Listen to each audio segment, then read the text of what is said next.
breather bolts in my heads were red Loctited in there. And as soon as I saw those bolts red Loctited in there, I knew right away like that this bike was just gonna be like a treasure trove of misfortune and stupidity.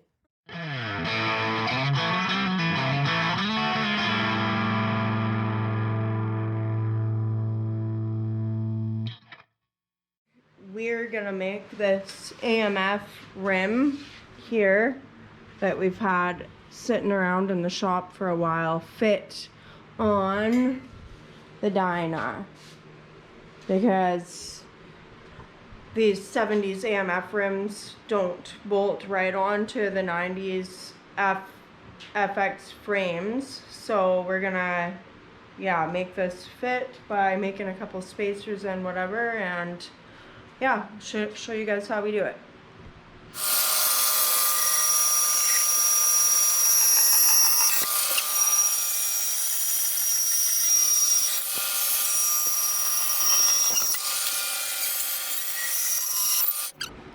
So there's the piece. Okay, I know a few of you guys commented, or one maybe, somebody commented on the last video of when we were working on that primary, making that patch, about me doing more of the work or whatever, and my dad not doing as much of it. But the reason how come my dad is out here helping with this stuff is because he's been doing this stuff for like 40 years just about, where I've been doing it for like not even 2 years. Like, I haven't really done much fabricating at all. I did a little bit of the stuff on my shovel head, but I'm still learning a lot of this stuff, and a lot of the really technical stuff that you need it to be exact and perfect. I'm just not good enough at it yet, because I'm not practiced enough at it yet to be doing it on my own without it just taking forever. So, and we don't have forever, because we've got like a few projects right now that we kind of need to get done. And yeah, so if you guys are wondering how come I don't do more of this stuff in the videos, yeah, it's because I'm learning, and my dad is the one who knows how to do it, and I'm learning from him, or else he would probably prefer to not be in my videos at all. So anyway, I would prefer to not be in your videos at all.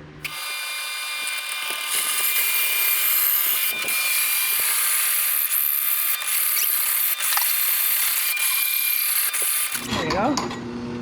There you go. Oh. Yep. Quarter of the way done. If you can't buy what you need, you have to make what you need. And that's what you get. Okay, so now that we've got that cut out in the center and it's fitting as it needs to be, then we're gonna mark out the bolt holes and drill those out. And we always use a scribe to mark metal, like if we're trying to make things a perfect fit like this, if we're able to scribe it, just because it gives you more of a fine line than something like a Sharpie or something else like that would. Well, I know a lot of you guys watching this have probably done this kind of stuff before. I know this isn't anything new or anything to you, but I know there's a lot of people that probably are still learning too. There you go.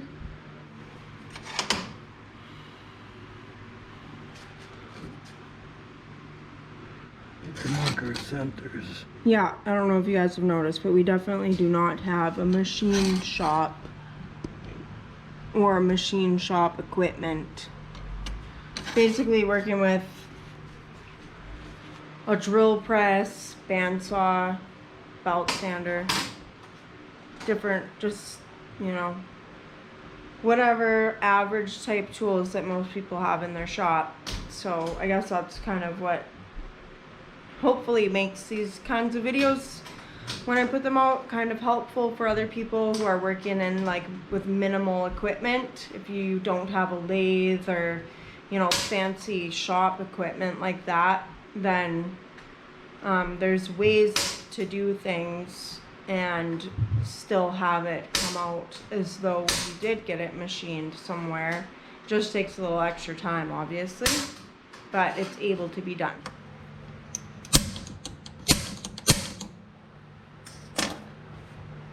Okay, that's that step. Okay, so just drilling out some pilot holes for the bigger bit.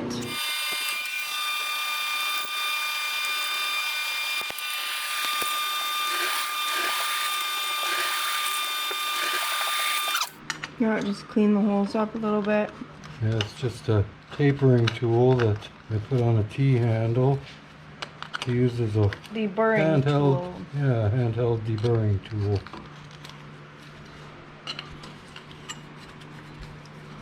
And that's that. You know, test fit.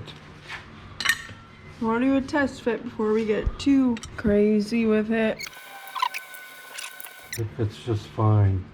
Now we'll just trim the edges off to make it a circle, like what it needs to be, and then clean it up with the belt sander a little bit, and it'll be done. Okay.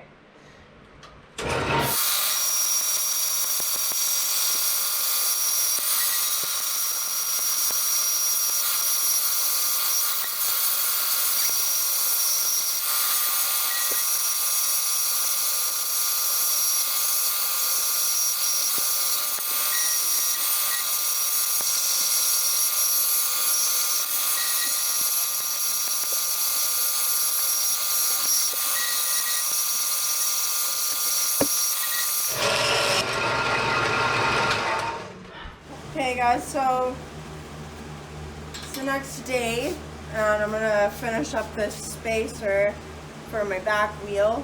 I had to go to work yesterday, so I didn't have enough time to finish it up, but I'm gonna clean it up with the belt sander now, and then that'll basically be it, and it'll be ready to go on the wheel, and then my back wheel will be ready to go on for the most part.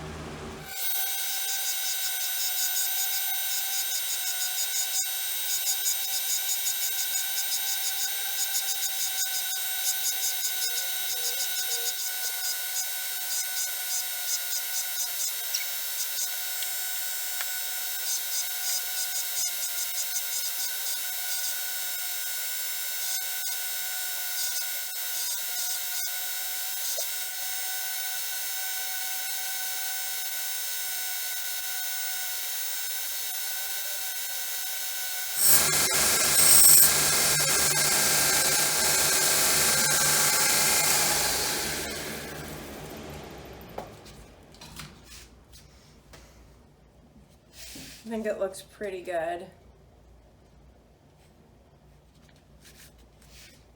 Maybe you guys can see that.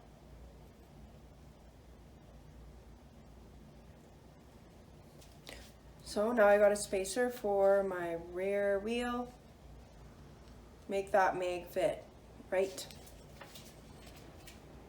So we've been messing around with this Dyna rear wheel offset and all that stuff, and trying to fit this AMF mag on here that we've had for a while now. So I didn't want to use the wire wheel on the back anymore because I'm trying to just make this bike a little lower maintenance than that.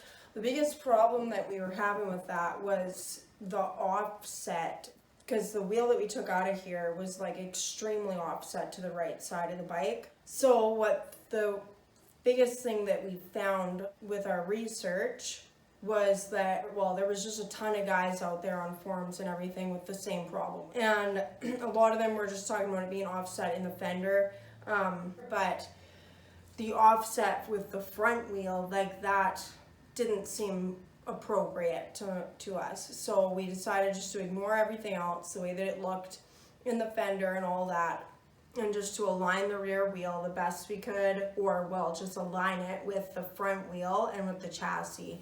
So we did that with this AMF wheel by making a couple spacers, and so now this is lined up perfectly with the chassis, and that's what this whole setup is. So how we figured out where the wheel needed to be sitting to be centered with the chassis and everything was by setting up this little bit of a hillbilly kind of setup or whatever, but we just work with what we got around here. So now with this all clamped in here, it's nice and snug. We're just taking this straight edge and just sliding it up in here, making sure that it's held tight to both of these, to the edges of both of these blocks. And we'll do this on this side and then on this side. Now just keeping your straight edge tight up to these blocks here that are clamped onto the frame, making sure everything's nice and square. Then you can go down here and just have a look at that gap. You can see that fits there. And now go over to the other side of the chassis here, and that is basically perfect. Like if that's off at all, let's go back over to the other side there.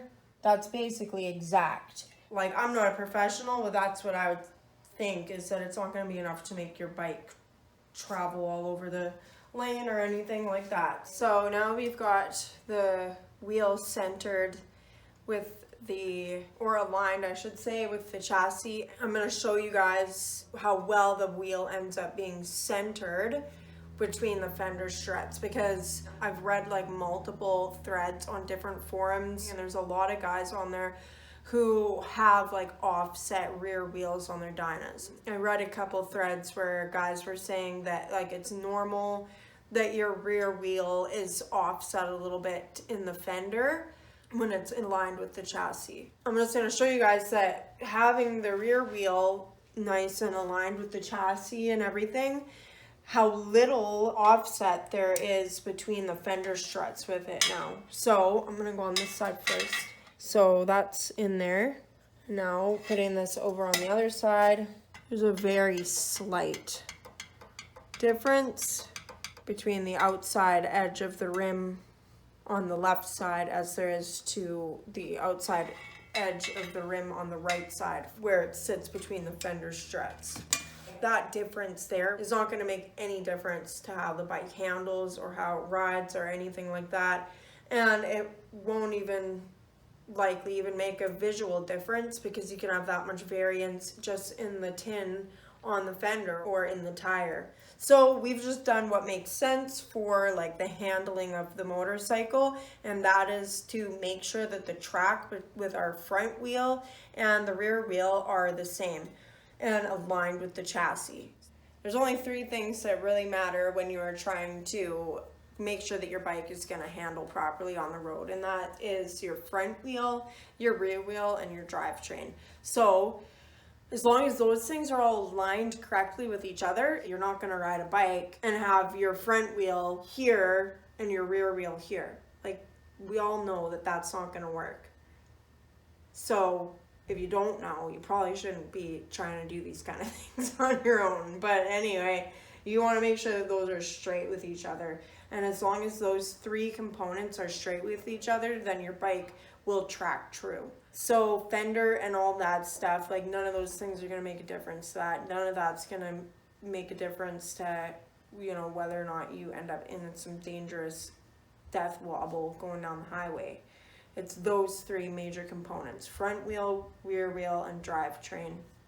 And those are what needs to be in alignment with each other.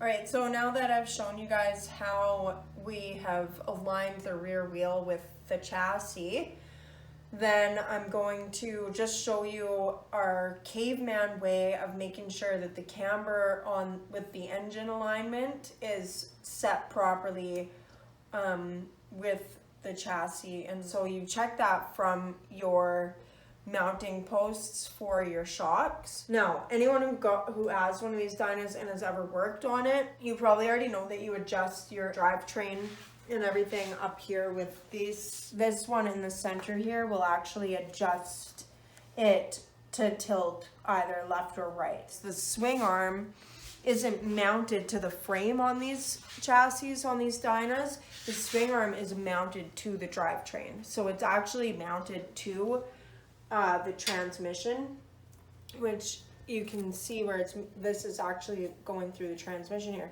So if you want your swing arm to sit like level, then you do that adjustment up here with the engine mount. So this was our caveman tool. It is kind of like a caveman tool. I could totally see someone in a cave using this. What we've done now to make sure that this distance is the same, we just have this sitting on here just to the point of being snug. And then if I bring it over to this side, that is also just sitting snug. And the amount of resistance that I can feel between this side and this side when the tool's coming off and on is basically the same amount of resistance. If there is a difference in resistance, it's not enough to be detectable. This is our way of doing it with what we've got. This is the kind of thing you could easily make. Same with how we made sure that the rear wheel was aligned with the chassis. All you gotta do really is make sure that the pieces you're using are actually straight, and then it's just common sense from there for the most part. So this is what we found when we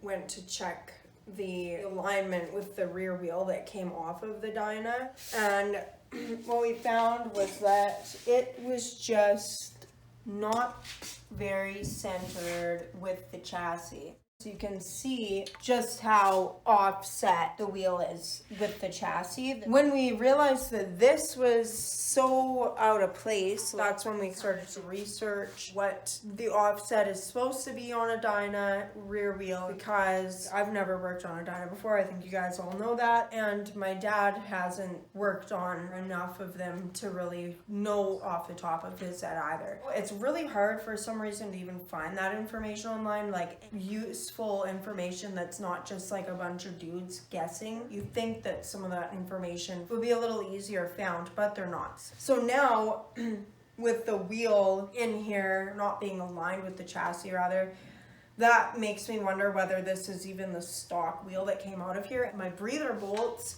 in my heads were red Loctited in there, and as soon as I saw those bolts red Loctited in there, I knew right away like that this bike was just going to be like a treasure trove of misfortune and stupidity. Hey guys, so it's a different day, different shirt, and thank you, Dave, for these shirts. I'm gonna send you a letter back in the mail to say thank you officially when I have a chance for that.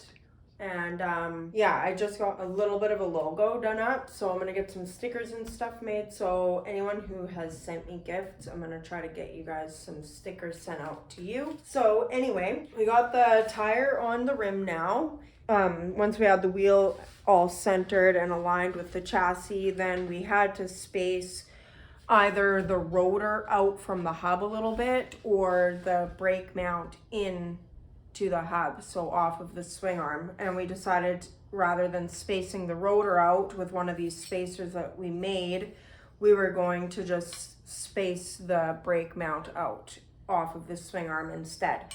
And so same thing on the pulley side, we used a steel chrome plated spacer. We just found that with the wheel lined up with the chassis, using a thicker 1/4 inch spacer on this side and just the smaller spacer on the other side, just lined up the two pulleys nicely and actually gave us clearance down here. The belt to wheel clearance was pretty tight before without that 1/4 inch spacer in there. So that's all good now. The tire that I've got on here is a 130/90 B16. Anything fatter than that for this tire would have not given us the proper clearance for the belt. That's how we made this AMF wheel fit on my 94 Dyna. If you look at it from the side here, it's actually pretty nice looking setup. Looks pretty good together. Yeah, I like the way it looks. So, there are proper tools for doing this, but we don't have them. So anyone who has one of these Dynas probably already knows this. You've got a point here on your swing arm, which is just a little hole, and then that is to help you to be able to align your axle properly. So this is the tool we use for that, and since we're using a hillbilly tool, we decided we would check it with another hillbilly tool just to make sure that it's all proper, but this is a way that a lot of people will do it too. So you're just gonna go off of your pulley here, and you can clamp it on there lightly if you've got like a C-clamp or something, and just make sure that this measurement measures the same for the length of the straight edge to your primary.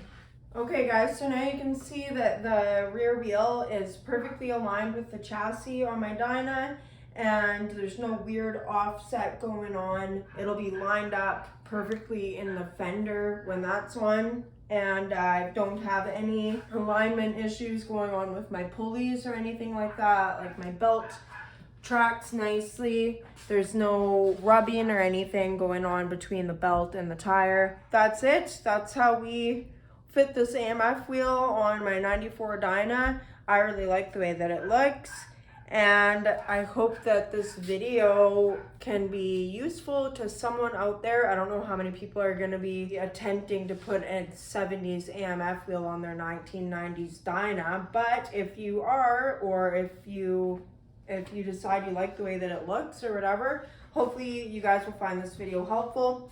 And like always, if you like what you see, or if you just like me, or even if you don't like me but you like my bike, then please like this video, comment down below, subscribe to my channel, and hit that little notification bell if you want to know every time I put a new video out. And I will catch you all on the flip side. Peace.